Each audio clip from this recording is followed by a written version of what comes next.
هات الكرة شوية. لا، ده الدور بتاعنا دلوقتي. وانا مش قلت لك لا؟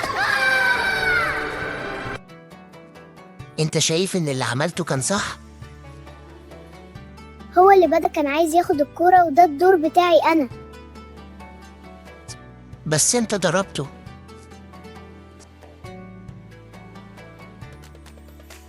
أنا اتعصبت. الغضب ده احساس طبيعي، كلنا بنغضب، لكن المشكلة مش في الغضب، المشكلة احنا بنعمل ايه وقت الغضب.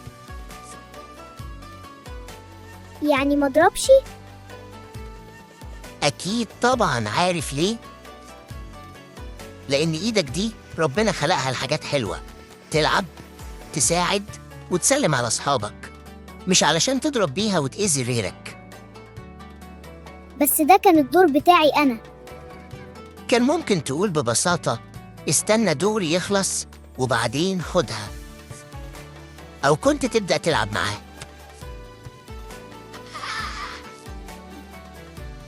عارف، اللعب بيبقى أحلى لما الكل يلعب. أنا آسف، كنت متعصب. يلا نلعب سوا. ماشي، يلا بينا، بس ما تضربنيش تاني. إيه اللي اتعلمته يا نوح؟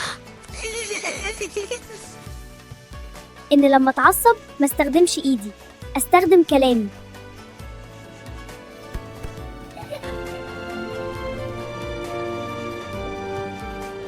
تحدي النهارده اسمه تحدي الإيد الهادية. لو اتعصبت اعمل 3 حاجات قبل ما تضرب. أول حاجة اثبت مكانك، تاني حاجة خد نفس كبير، تالت حاجة قول اللي جواك بالكلام. ولو نجحت تعمل كده يبقى كسبت التحدي.